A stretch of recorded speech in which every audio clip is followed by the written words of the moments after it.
Selamat pagi pemirsa, jumpa kembali bersama saya Syifa Aulia dalam Berita Kaltim hari ini. Sejumlah berita penting telah kami siapkan untuk Anda dan berikut diantaranya. Kecelakaan melibatkan sejumlah kendaraan terjadi di Muara Rapak, Balikpapan.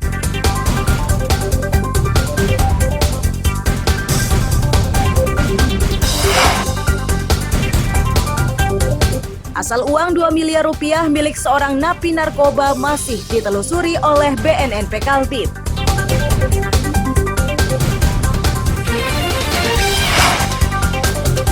Pameran berbagai produk dari 11 provinsi yang tergabung di Alki 2 berlangsung di Balikpapan.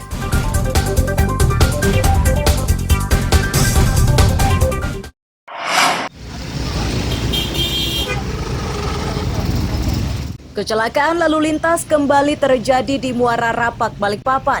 Peristiwa pada Kamis siang itu menyebabkan beberapa minibus dan sepeda motor rusak.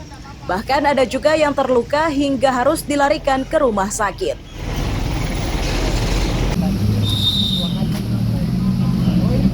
Warga dan pengemudi minibus menyatakan awalnya melihat truk bernomor polisi KT8370LQ melaju dari arah kilometer 2 dengan kecepatan tinggi. Mereka mengira sopir truk sengaja ugal-ugalan. Setibanya di lokasi kejadian, kecepatan truk tidak juga berkurang hingga akhirnya menabrak kendaraan.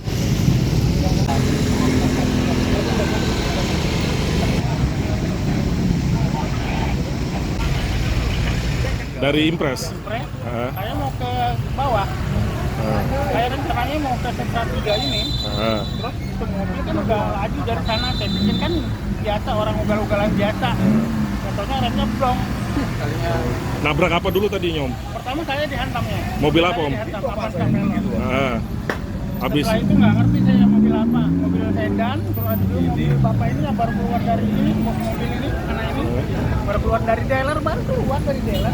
Udah nabrak yang ngantam yang ini dulu, hitam itu depan, baru yang putih. Ya. Ini Avanza. Lain. Ini yang ketiga ini. Ngantem apa dulu? Ngantem yang hitam depan itu. Pickup. Setelah itu yang putih ini. Putih ini lari ke tengah. Itu lari ke tengah. Ini mobil kepala lari ke kanan. Ya injak lah ini, dia seret mobil hitam ini sama motor.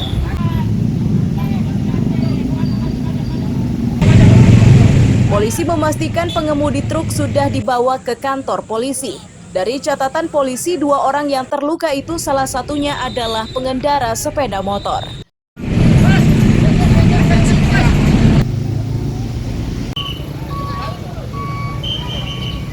Supir truk ini masih kita amankan, masih nanti ditanya identitasnya, segala macam SIM, ya, kemudian identitas kendaraannya, lagi dalam tahap penyidikan. Ada korban jiwa, Bu, dalam kecelakaan ini? Ya ada, tadi itu yang Avanza sama roda 2. Luka-luka ya Bu ya? Ya masih luka-luka kondisinya. Nanti setelah ini kita tidak bisa bilang kondisinya luka berat atau luka ringan karena itu adalah kewenangannya dari dokter.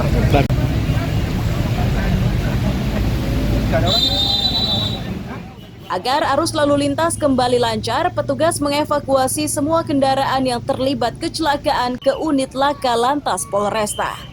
Amir Hamzah dan Riani Mantini melaporkan dari Balikpapan.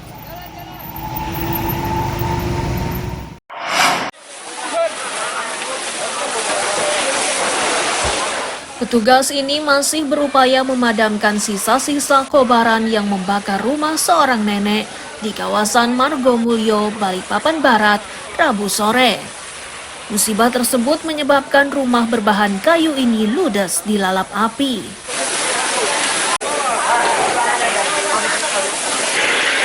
Ketua RT 44 Agus Sunarto menyatakan, musibah tersebut terjadi saat pemilik rumah yang sudah berusia 80 tahun itu berada di luar rumah. Ia menduga kobaran ini disebabkan oleh kompor yang lupa dimatikan.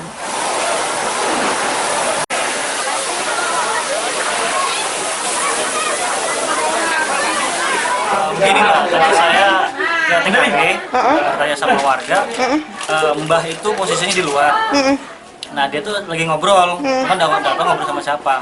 Nah kemungkinan Mbak itu sambil masak tinggal keluar. Oh, oke. Iya. Jadi mungkin Mbak itu lupa atau gimana, ya mungkin kompornya itu meleduk. Jadi ya itu Mbak kebakaran. Ya. Ini kejadiannya posisinya si Mbak ini ada keluarga atau tinggal sendiri? Tinggal sendiri dia Mbak. Tinggal sendiri. Usia berapa? Itu sekitar 80 ke bawah dia Mbak. 80 ke bawah ya.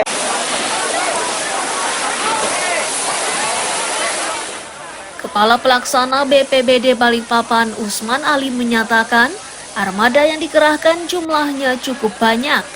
Ini dilakukan karena lokasi kebakaran berada di kawasan padat.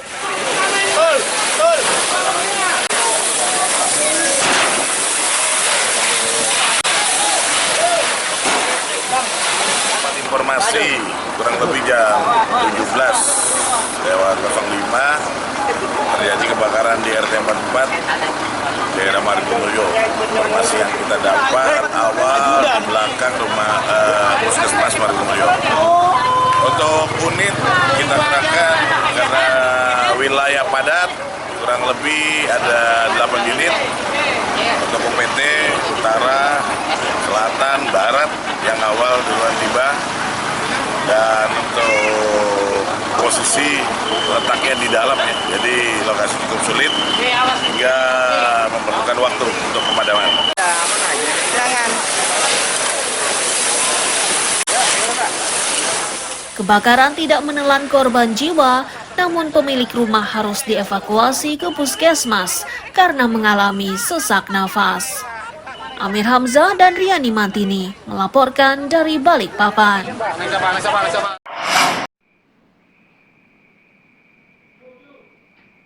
Satuan Polisi Pamong Praja Samarinda Rabu malam merazia rumah singgah atau guest house di Jalan Ahmad Yani dan Jalan Abdul Wahab Syahrani. Ini dilakukan setelah Satpol PP menerima aduan dari Ketua RT setempat yang resah oleh aktivitas rumah singgah tersebut. Mereka mendapati 6 pasangan menginap di kamar rumah singgah tanpa ikatan nikah. Karena dianggap bertentangan dengan norma kesusilaan, ke-6 pasangan ini digelandang ke kantor Satpol PP.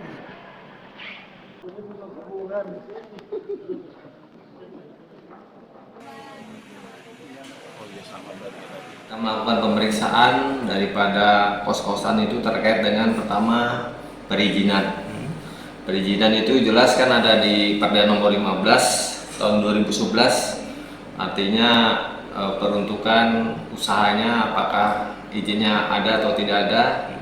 Di samping itu juga kita memeriksa mengenai identitas, karena kebanyakan kalau kami lihat tadi ada dari luar. Oke, untuk hasil pemeriksaan izin sendiri Bang, ada temuan yang misalnya tidak dipanjang atau bagaimana Bang? Ya, sepertinya perizinannya sah-sah saja ada. Cuma kita periksa tadi ada pelanggaran karena sekitar 6 pasang itu mereka tidak memiliki daripada izin KTP-nya tidak sesuai. Tidak sesuai ya? Lawan jenis tidak sesuai. Makanya kita amankan.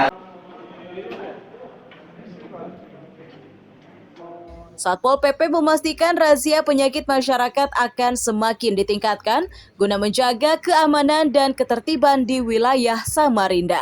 Amir Hamzah dan Iswanto melaporkan dari Samarinda.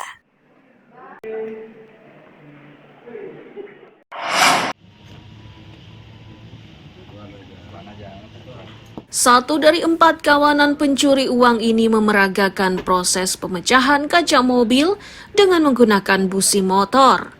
Ini dilakukan polisi untuk mengungkap modusnya hingga menyebabkan korban kehilangan 115 juta rupiah.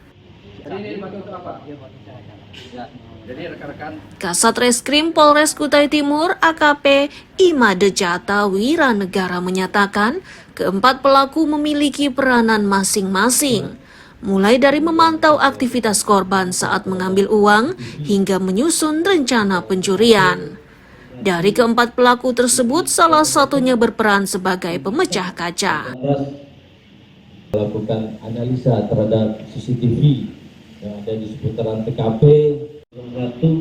Kedua pelaku sebagai eksekutor saudara A dan IG ini, IG selaku pengendara kendaraan dan saudara A selaku eksekutor yang memecahkan kaca itu menggunakan busi yang kemudian sudah dipecah dan diambil bagian terbesarnya yang nantinya akan dilemparkan ke kaca sehingga kaca itu menjadi pecah.